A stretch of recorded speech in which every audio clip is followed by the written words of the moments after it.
Hey, you viewers and viewers, my name is General Red Strategist and welcome back to Sir You Being Hunted. This is episode 421. Back here, of course, with our default playthrough. Oh, there's a dog somewhere. There you are, don't you dare. You little shit. Nope, okay, right, I'm off to the west, straight away. That dog is no doubt going to be chasing me, so I'm just going to run away. Oh no, he's gone over there. Seems he completely ignored me. Guess he's going off towards the landowner over there. Alright, so, recording another episode, ladies and gentlemen. Last episode, of course, episode 420. It was a bit of a random one. I just wittered on for a bit about 420 Blaze and then talked for some reason about ProZD and all that. But we're going to continue on, of course, with the with our playthrough here. Probably going to head to the West Island next, since I'm pretty much heading in that direction at the moment. A little bit of tea, there we go, so I've got plenty of vitality replenishment equipment, or items rather, food, you know the deal. Right, there's a jetty that's coming to view over here. Shut up in there. I hear you. You don't see anything? Be quiet. Alright, let's keep moving. We'll go over here then, ladies and gentlemen. Can't remember what biome I actually set the West Island to be, but given that given that I remember I set each island to be a different biome, it'll be one that we've not encountered yet.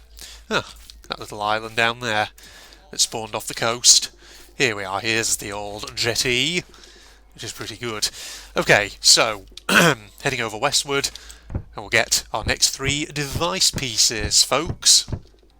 Right, okay, fens biome, that's what this is, isn't it? Yes, because we've had a mountain one and a castle and a rural one, so we just haven't had the industrial and the fens. And the fens is this one, given the colour scheme. And, oh god, look at this, good start already. Device piece right here, unguarded, because they're hanging around by the farmstead and all that. That's pretty dang good for me, that is, ladies and gentlemen. I won't say no to that. Saves me a bit of old stealth equipment. There's a church off in this direction. Okay, they could be a bit of an issue, couldn't they?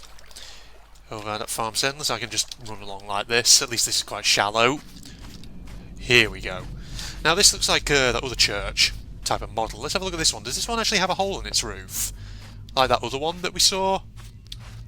Maybe it does. Oh yeah, yeah it does. How the hell did I just never notice that this particular type of church never have... How did I not notice that can't speak, that they have holes in their roofs? It just seems so strange on my part, doesn't it? What if you can climb up there? Yeah, that's an experiment. Oh man, I could do that as an experiment actually in a future Sir episode, couldn't I? I could have an experiment, maybe set like the terrain to be really dramatic with lots of crags and cliffs, and see if I can get lots of churches like this spawning, and see, can I possibly drop onto a roof, and actually, is it possible to go inside the church? I wonder if that's a thing you can actually do.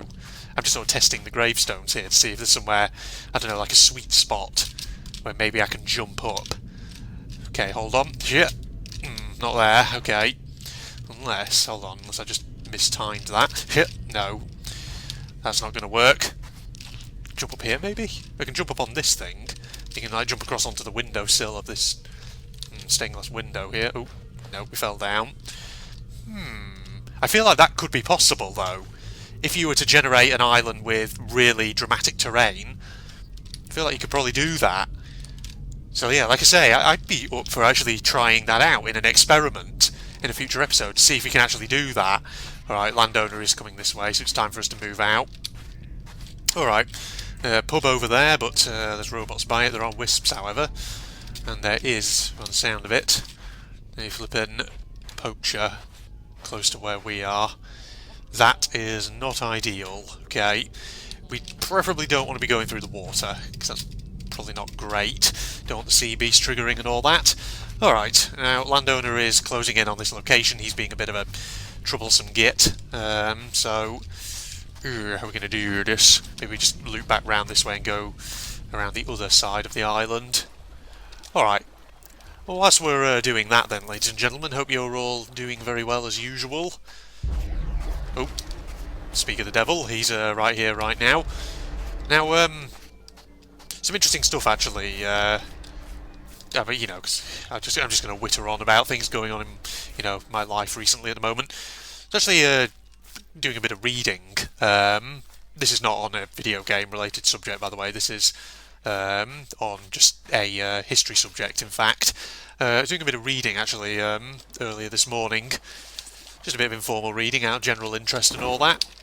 About a historical figure that I've heard of before, and I know a little bit about already, but who I don't really know too much about. Oh, that's a shotgun, I'll have me some of that.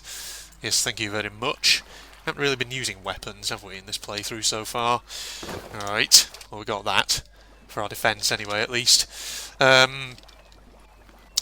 so what was I saying? So I was doing a bit of reading on a particular historical figure, and the historical figure in question was a woman in sort of late 19th, early 20th century, who was commonly known as Mata Hari. Now, some of you out there may have heard the name Mata Hari. You might be familiar with her, who she was.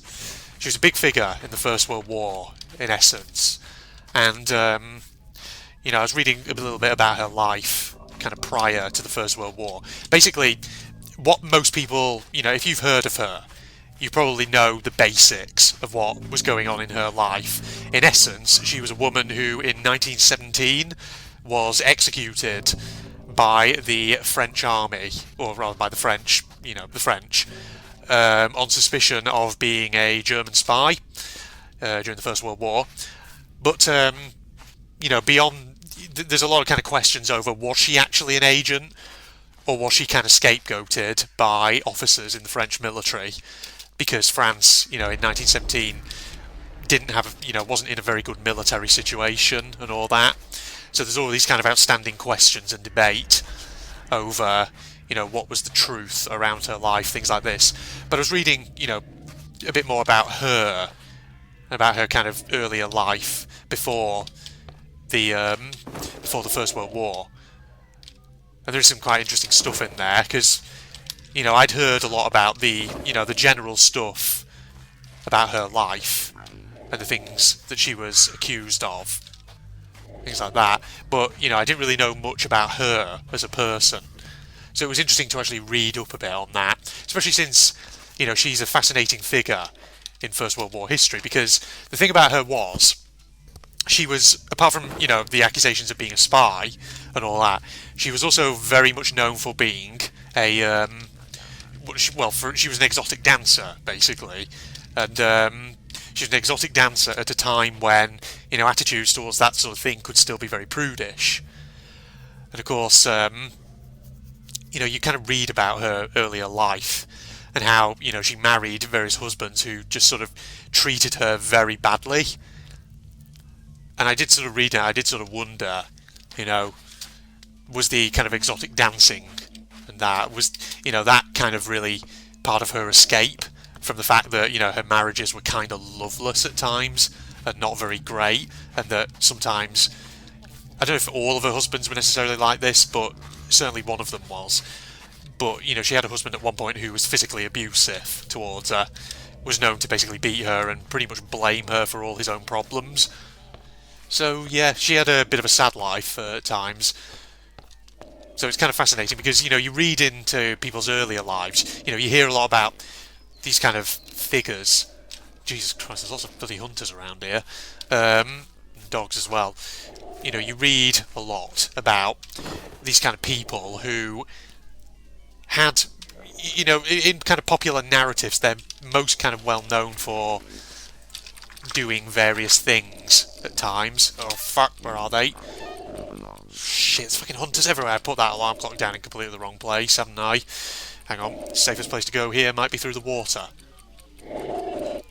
Wherever you are, you're very close. Oh fuck, and of course the balloon's here. Right, just get across the water. Son of a bitch. They've already seen me. Crap. Well, that's not ideal, is it? Son of a bitch. Get inside if I need to. Oh, this could be where I die here if I'm not careful. Shit. Okay. I got greedy. I got very greedy and I died. Well, shoot. Well, that was no good, was it? I think we'll exit to menu there, ladies and gentlemen. My god, this hasn't been a big episode, has it? Well, that's unfortunate. We're going to cut that little playthrough short. Should have backed off there. I got cocky. I thought maybe I can get it, maybe I can.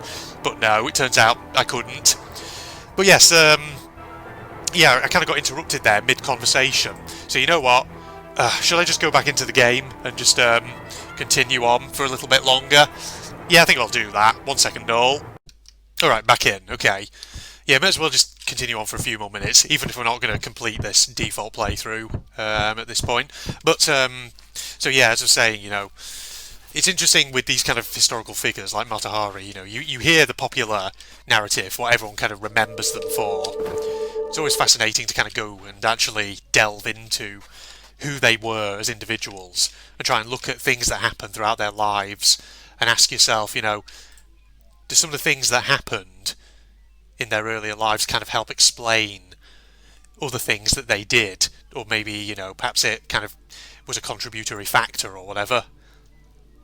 Which is always a good question, and that's why I asked that about Mata-Hari, did she kind of get into sort of exotic dancing and things like that because she was kind of, I don't know, was she kind of seeking validation in life because she wasn't getting it from the people around her with whom she had marriages, things like that? Was it that kind of thing of, even though perhaps people were sort of leering at her, maybe seeing her more as a sex object than a person, was it kind of a case of any attention was, better than no attention or that? And so, kind of subconsciously, she would just kind of go with that because it gave that sense of people actually liking and appreciating you. It's always a big question. I mean, I don't know the answers to these things. I'm just wondering here. I'd have to actually maybe, I don't know, pick up some actual history books and do some reading in that regard. But, I'm sure there's lots of historical figures out there who people probably ask the same questions about. In terms of who were they, what were their kind of motivations, how did things that maybe happened early in their lives affect things that they would go on to do later, stuff like that. It's always a big question. But that's why history I always found to be such an interesting subject, Once you get beyond the sort of the drier aspects of history, memorising dates and things like that, once you delve into interesting people and you start asking why did people behave the way they did, that's where history really comes to life. You look at kind of, because the thing is, there's so many interesting historical figures from all kinds of time periods who did all kinds of interesting and notable stuff, and then you have like people, for example, who, depending on kind of the culture or the society that you live in, certain figures are seen as being perhaps heroes or as or as kind of good figures, people who did incredible things. But then often you delve into their lives and you'll find that actually, they were not strictly heroes or people who were only purely good. They often maybe had flaws, or they did things, or they said things in their life, or they held views or whatever, which, you look at and you think, oh god, well that seems rather at odds maybe with my own moral code or whatever. It's always fascinating when you get someone like that, because it really goes to show how complex human beings are. And you have to sort of look at them in the context of their time and think, why did you do the things that you did? Why did you say the things that you said? Why did you hold certain beliefs or whatever?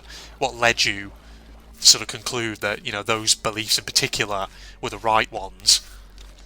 And that sort of thing's fascinating because you can sort of gain a very nuanced picture, a more nuanced understanding of who someone is. And I love that kind of thing, That's why I love history. It's great. And I've said it here before on the So You're Being Hunted series, but, if you want to be a history teacher, there's a real kind of art, I think, to it, which you've got to spice the subject up. Because all too often, history as a subject in schools can become kind of bland. It can become very dry. It can just become reciting dates and really boring facts. I think to myself, if you're a history teacher, you really got to spice things up. And of course, sometimes that can be hard because occasionally, you might find yourself working with a curriculum where you look at it and you think, why have we picked certain topics here? Because some of these topics seem really dry and boring and inappropriate, perhaps, for the age group that we're trying to talk to. For example, I always remember once when I was a teenager and I went to an open day at at a college, a sixth form college in my local area. It wasn't the sixth form that I ultimately went to. It was a different one. But I always remember, we did a taster session in the history classroom. Myself, a few friends of mine, and several other teenagers from other schools in the sort of region. And the teacher, this A-level teacher, basically was asking us, what sort of subjects have you been studying currently in high school?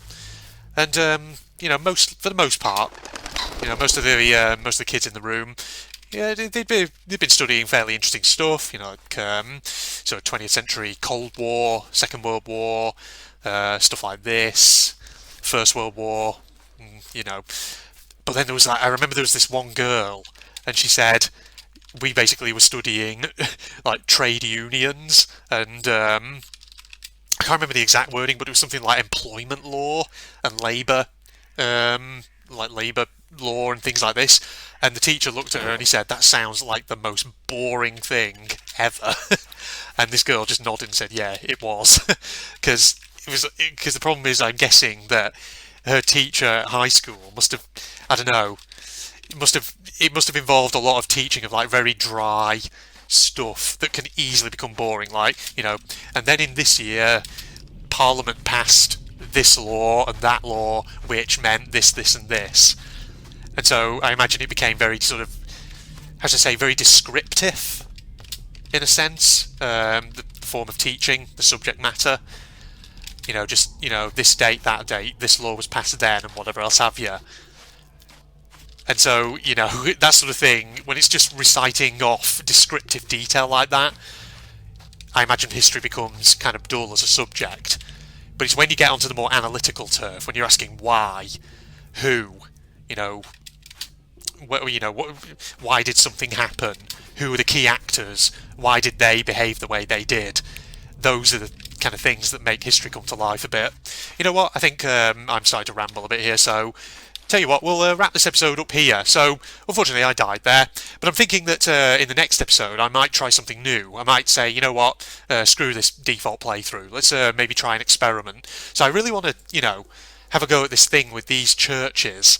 I want to see if we can get some elevated terrain, maybe, and maybe, maximise large structures so we get lots of churches out, and then see if we can maybe parkour onto one of them, perhaps, and see if we can drop inside it, if that's actually possible, if you can go through the hole in the ceiling. Because I kind of want to see, push the limits of this game. I always like doing little experiments to see what is actually possible. So yeah, in that case, we'll do that next time, I think, assuming I don't suddenly veer off and decide to do a completely different challenge. In that case, Facebook, Twitter links down below, along with a link to my propagandist channel for anyone interested. If you enjoyed, don't forget, leave a like, comment, subscribe, all that jazz. I'll see you next time. Goodbye, everybody. Oh no. Oh hell. What? What the hell? Holy crap. Oid. Sorry, I'm paraphrasing Phil. What the hell is this? This is like a British motorway. This is spooky. Right, this is definitely the car crash. Except we're underwater. There's a damaged car there, there's one over there. Is this between Sanford and the welcome breaks? What's that say? Services, yeah.